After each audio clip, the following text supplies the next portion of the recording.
ईमान और बरकत। एक वाकई पर विचार करना है। वैसे कूफा है और एक शख्स आया है और आकर अली को सलाम करता है। अली सलाम ने जवाब दिया और कहता है कि मौला मैं आपका शिया हूँ। मैं समाते मेरे सामने मौजूद है, मुझे समझना है जंग जीतने के लिए लश्कर की जरूरत नहीं।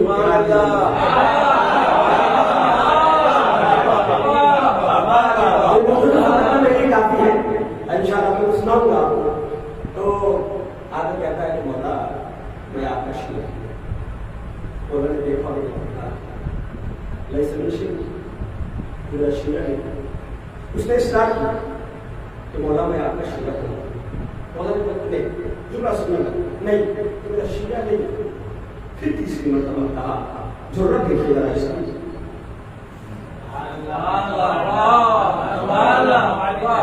मौला मौला मैं आपका शिया हूँ। अली ने देख कर कहा अगर तू मेरा शिया वाकई होता तो मेरे मना करने मान जाता।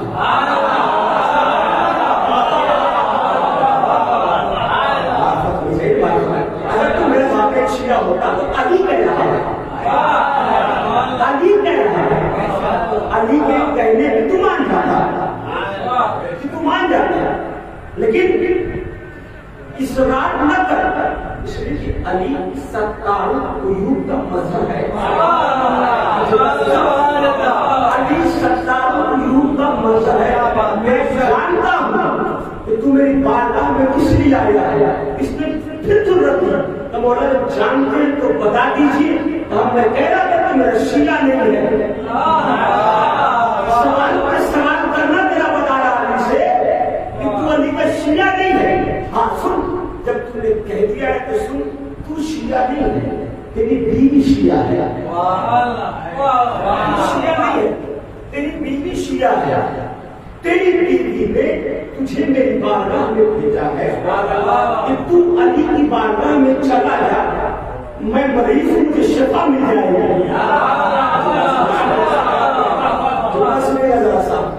तू अली की बारगाह में चला जा, मुझे शिफा, मैं जाता हूँ, मुझे शिफा मिल जाएगी। लेकिन तूने अपनी बीवी से बारगाह कह रखा है कि मैं दुनिया के तबीबों के पास चला जाऊंगा, दुनिया के हकीमों के पास चला जाऊंगा, लेकिन मेरे अली के पास नहीं जाऊंगा। मैं दुनिया के तबीबों के पास चला जाऊंगा, दुनिया के चुना सुनेगा, दुनिया के तबीबों के पास चला जाऊंगा, दुनिया के हकीमों के पास चला जाऊंगा, लेकिन तेरे अली के पास नहीं जाऊंगा। अब तू मेरी बात, तू मेरी बारगाह में इसलिए आया है क्योंकि तेरी बीवी को दुनिया के तबीबों ने, दुनिया के हकीमों ने मौत का फरमान सुना दिया।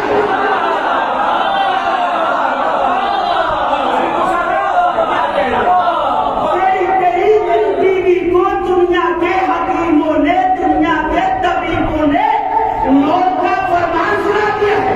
अब तेरी बीवी ने कहा मैं कब से तुझसे कह रही हूँ अली के पास चला जा, इसलिए जो लोग की बातों से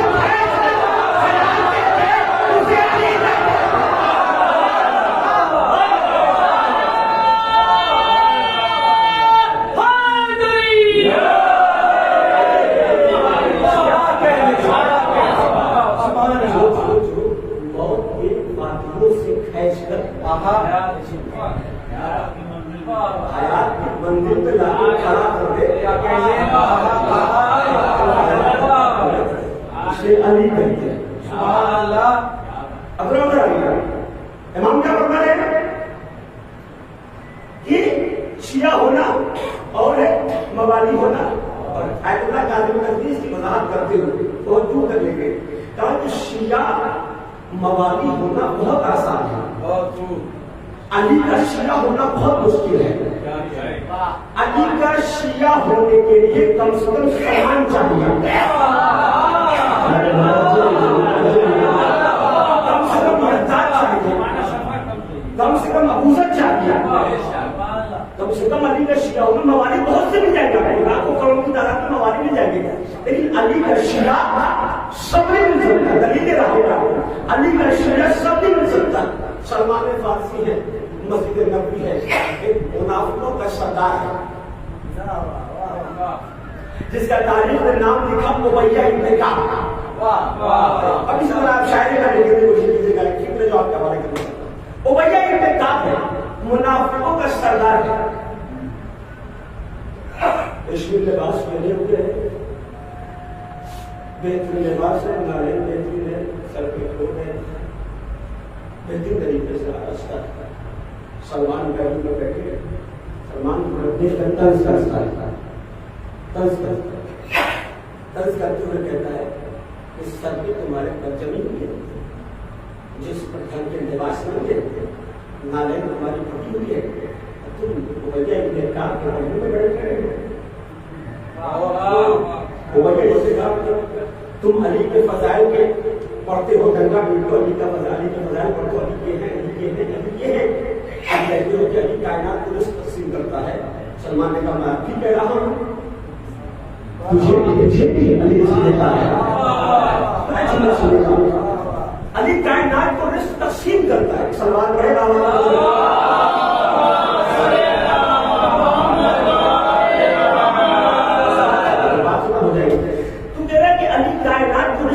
करता है, तेरा अली अगर इतना ही कुदरत वाला है, पावरफुल है, तो अली से अच्छी लिबास मांग ले, अली से अच्छी नाले मांग ले, अली से अच्छा मकान मांग ले, अली से अच्छी इंतजाम मांग ले। लिबास तेरे ढंग के है, नाले कटी हुई है, सर पे दर्द चली हुई है, मकान के लिबास है नहीं, और तू कह रहा अली कायनात को तकसीम करता है। तो अली से तमाम जो जुमला सुनेगा आपके ईमानी जुमला मैं कर रहा हूँ, इतनी दूर से हूँ, थोड़ा सा आपके मार्केट को बुलंद करने ले जाऊँ तो मेरी जाने का फायदा नहीं है। तारीफ ये कहती है कि जैसे सलमान से उबैया इब्न काब ने कहा कि तेरा अली इतना ही पावरफुल है कि तमाम चीजें अली से क्यों नहीं मांग लेता। सलमान का जुमला सुनिए, अली का शिया ने जवाब नहीं हो सकता है। अली के शिया ने जवाब दिया कि मैं अली से वो चीज नहीं मांगना चाहता जो यहाँ से मांगे साथ बचा सकूं।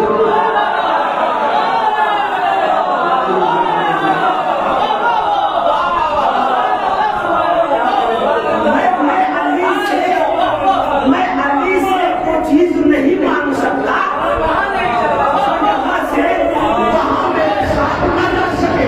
मैं अली से वो चीज मांगना चाहता हूँ जो यहाँ पर भी काम दे और मरने के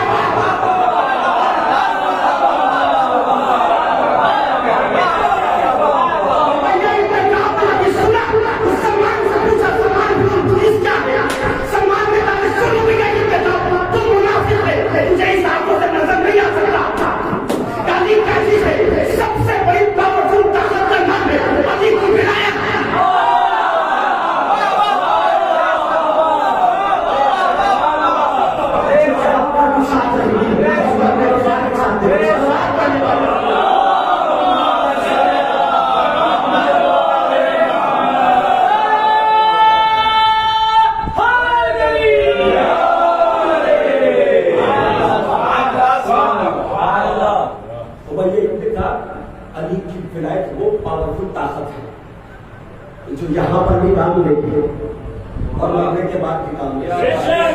ये अली के शिया का जवाब है मुनाफिक की आंखों में आंखें डालकर। देखिए, सच बोलना और हक बोलने में जमीन आसमान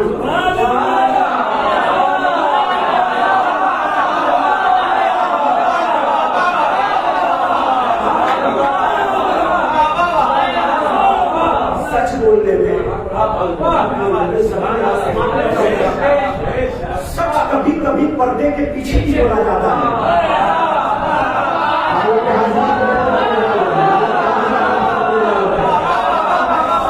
सच कभी कभी पर्दे के पीछे भी बोला जाता है। हक जब भी बोला जाएगा दुश्मन की आंखों में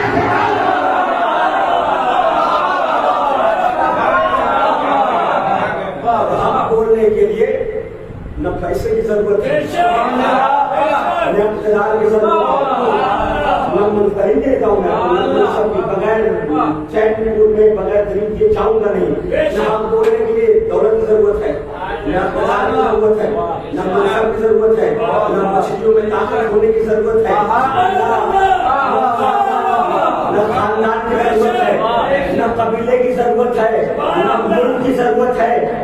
बोलने के लिए कलेजे में ताकत चाहिए।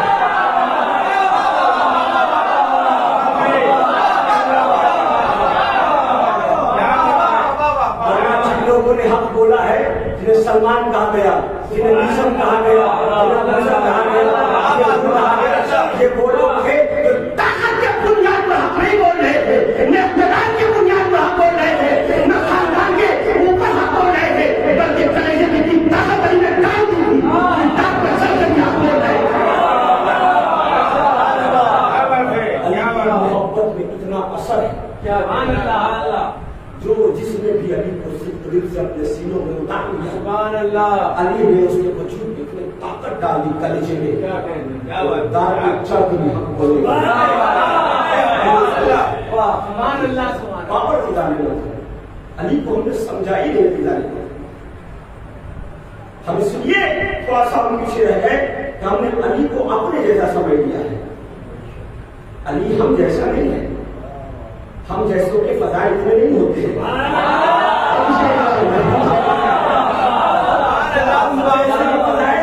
इतने नहीं होते। अच्छा, हमारे फजाइल क्या होंगे? अली के फजाइल क्या कहना, बहुत दूर नहीं है, आखिरी बात और बात समझ जाएंगे। हमारे फजाइल क्या कर, जिसका आना नजीस हो, जिसका जाना नजीस हो, तो फजाइल क्या हो सकते हैं? फजाइल उसके नीचे जाते हैं कि जिसका आना भी था,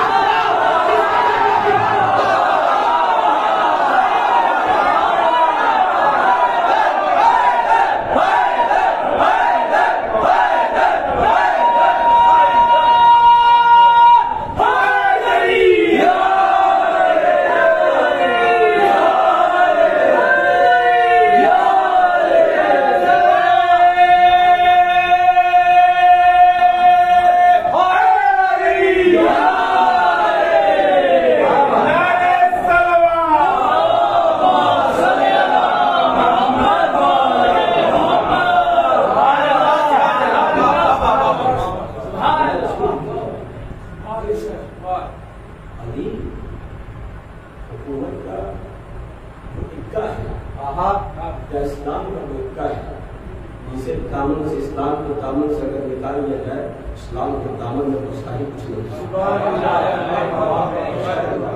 नहीं दे रहा हूँ मैं, दामन बगैर दलील दी खुद पे शख्सियत उठा के पढ़ लीजिए, नहीं बनाना है। खलीफे अव्वल ने कहा है मिंबर पे आने के बाद, अली को जानते हो मुसलमान को, अली क्या है इस्लाम के अंदर, पढ़िए न जाकर अली इस्लाम के अंदर क्या है बताओ मैं आपको। अली खलीफों पर लिखा, अली इस्लाम में उस हैसियत का नाम है, तुमने आटा पीसने वाली चक्की को देखा है? आटा पीसने वाली चक्की को देखा है? वाह, उस चक्की के दरमियान, चक्की तो बहुत वजनी होती है, वजन से कुछ नहीं होता है,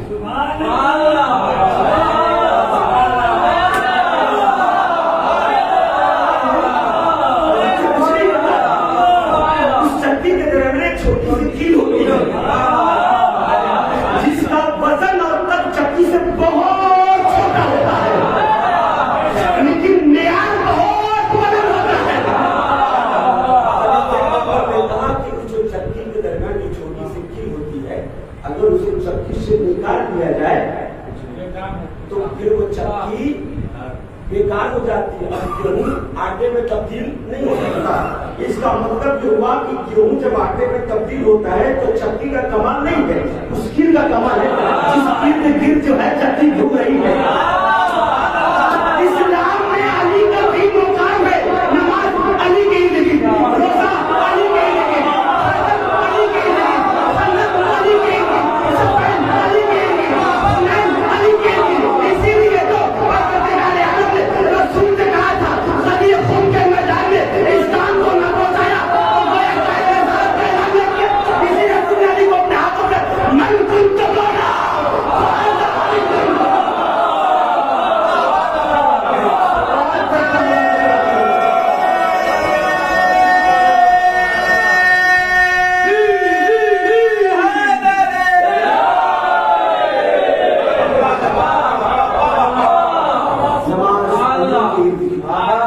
रोजा अली के अली की विलायत बहुत पावरफुल चीज है, इसलिए इमाम जो सवाल, इसलिए इमाम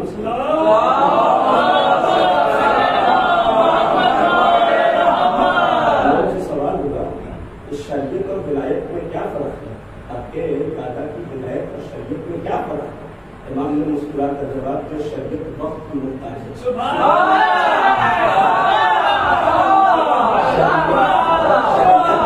वक्त की मोहताज है, वक्त विलायत का मोहताज है।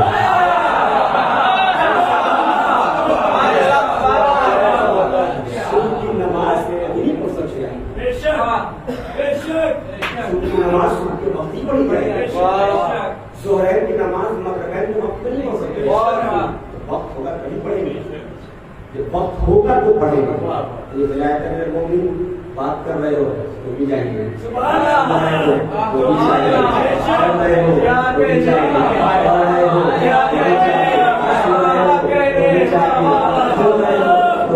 इसका मतलब ये हुआ कि विलायत अली उस पावरफुल का नाम है जो शरीयत को बचा में उसे अली कहते हैं।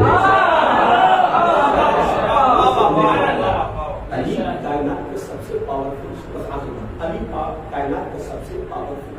इंशाल्लाह मुकम्मल गुफ्तगू इंशाल्लाह इमाम हुसैन ने बताया, बहुत आपको दरमियान में अली उस पावरफुल का नाम। इसीलिए शख्स ने अली से सवाल किया कि मौला अक्ल का वजूद पहले है या आपका वजूद पहले है?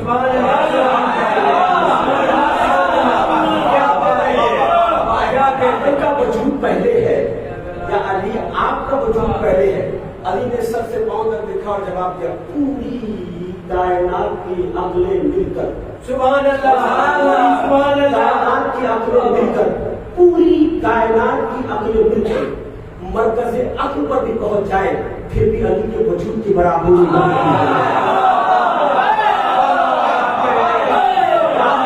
पूरी कायनात की अक्लें मिलकर, पूरी कायनात की अक्लें मिलकर मंजिल अक्ल पर भी पहुंच जाए फिर भी अली के वजूद की बराबरी नहीं कर सकती। इसलिए अली का वजूद पहले है, अली का वजूद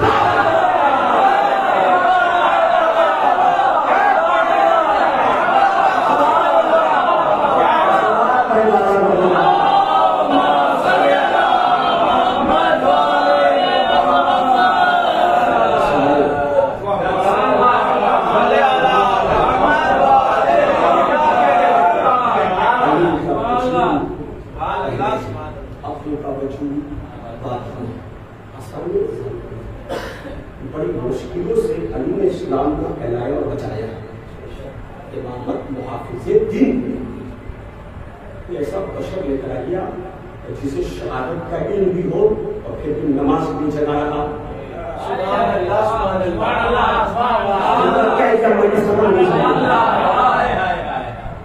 जिसके बारे में शाम में ये अफवाह हुई थी, एक दो दिन नहीं, हमें कोई एक बात कर्ज कर देता है, हम जिंदगी भर उसे याद रखते हैं।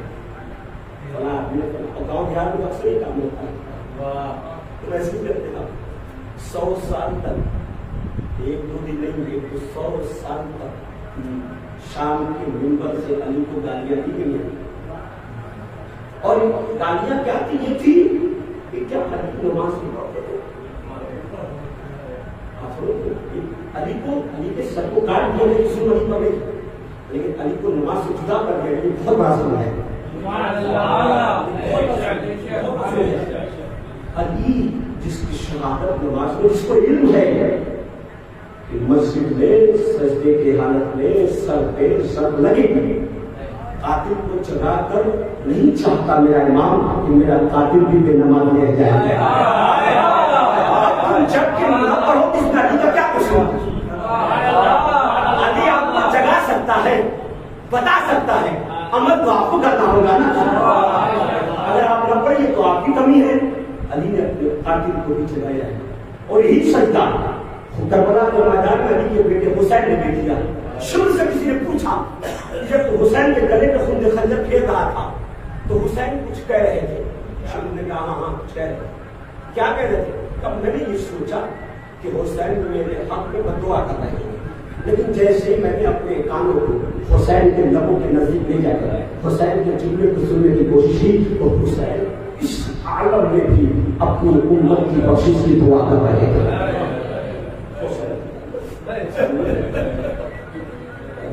जनाजा उठाना हमारा एक कोई मर जाता है, हम बर्दाश्त नहीं कर पाते।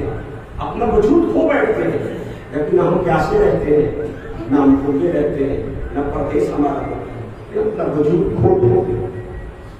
हुसैन करबला के मैदान तारीख में ये लिखा कि अहले हरम 7 मुहर्रम से जैसे थे, लेकिन मकातिल की मैं बड़ी जिम्मेदारी से कह रहा हूँ, लोगों को पढ़कर और तारीख मकातिल इमाम हुसैन को पढ़कर मैं कह रहा हूँ, तारीख में कहीं नहीं लिखा कि हुसैन कब से प्यासे थे। छोटी सी बात, हुसैन कब से प्यासे थे। अल्लामा शुस्ती फरमाते हैं, रवायत पढ़े ताकि ज्यादा, अल्लामा शुस्ती बयान करते हैं कि करबला में 3 शख्सियतें ऐसी हैं जो जीन से जमीन पे आई है तो मुंह के बल तस्वीर कीजिएगा, बहुत गिरिया करेंगे, फिर पढ़ने का गिरिया नहीं कर सकते आप, खुद मानते हैं एवं बहुत सारी मोहब्बत से लेकर बैठे, आप एहसास कीजिएगा। अल्लामा शुस्ती अपने शागिर्दों से कहते हैं कि करबला में 3 शख्सियतें ऐसी हैं तो जीन से जमीन पे आई तो मुंह के बल आए। शागिर्दों ने सवाल किया, उस्ताद को 3 शख्सियतें कौन सी है? उस्ताद ने कहा, पहली शख्सियत का नाम अब्बास है, दूसरी शख्सियत का नाम हुसैन गरीब है, तीसरी शख्सियत का नाम अली की बेटी ज़ैनब है। लेकिन अल्लामा कहते हैं कि शागिर्दों से फर्क है, अब्बास जीन से जमीन पे आए, मुंह के बल आए, इसलिए आए क्योंकि अब्बास के बाजू कायम हो चुके थे। जाहिर सी बात है, कोई इंसान किसी बुलंदी से जमीन पे आता, आखिर जुमला मसाला जमीन पे आता, किसी चीज का सहारा नहीं, अलग है, अपने दोनों बाजू का सहारा लेता है वो अब्बास, जिसके दोनों बाजू कलम लेकर जिसका सहारा लेता होगा। शागिर्दों ने कहा, बात समझ में आती है कि अब्बास के बाजू कलम हो गए थे, बिल्कुल मुतवज्जह है, अब्बास के बाजू कलम हो गए थे। लेकिन आवाज सरकार इमाम हुसैन का मसला समझ में नहीं आता, इमाम हुसैन के बाजू तो कलम नहीं हुए थे, फिर आका हुसैन जीन से जमीन पर मुंह के बल कैसे दिए? एक बता अल्लामा शुस्ती ने कहा, मेरे शागिर्दों, हुसैन का बाजू कलम नहीं हुआ था, हुसैन के बाजुओं में इतने तीर देवर थे कि हुसैन के बाजू में इतनी ताकत नहीं थी किसी से जमीन पे आपको कोई बड़े सलाह लेकर बना हुसैन के बाजू कलम नहीं था, आका हुसैन का बाजू कलम नहीं था, लेकिन हुसैन के बाजू में तीन बेबस थे कि हुसैन जीन से जब जमीन पे आए हैं तो मुंह के बल आए। शागिर्दों ने सवाल किया, उस्ताद मसला समझ में आ गया, अब्बास के बाजू नहीं तो क्यों नहीं रचूंगा? अब्बास के बाजू नहीं थे इसलिए जीन पर मुंह के बल दिए, जमीन पे मुंह के बल दिए। हुसैन के बाजू में 3 बेबस थे, हुसैन जीन से जमीन पर मुंह के बल दिए, लेकिन अली की बेटी रिवायत में मसला समझ में नहीं आता। उस्ताद न ज़ैनब के बाजू कलम थे, न ज़ैनब के बाजू, न सुन्ना अली के जाने वालों ज़ैनब के न बाजू कलम थे, न ज़ैनब के बाजू में तीर लगा था, फिर ज़ैनब जीन से जमीन पर मुंह के बल कैसे? अल्लामा खड़े होकर कहते, ज़ैनब के बाजू बस गर्दन बांध दिए, ज़ैनब के बाजू बस गर्दन बांध दिए गए थे। ज़ैनब ने जीन से जमीन पे आती थी तो मुंह के बल आती थी, आखिरी जुमला है, ज़ैनब ने जीन से जमीन पे आती थी तो मुंह के बल आती थी। अल्लामा फरमाते हैं, शागिर्दों एक फर्क और पढ़ो, बस एक फर्क बना सकते, एक फर्क और, अब्बास जीन से जमीन पर कितनी मरतबा आए? एक मरतबा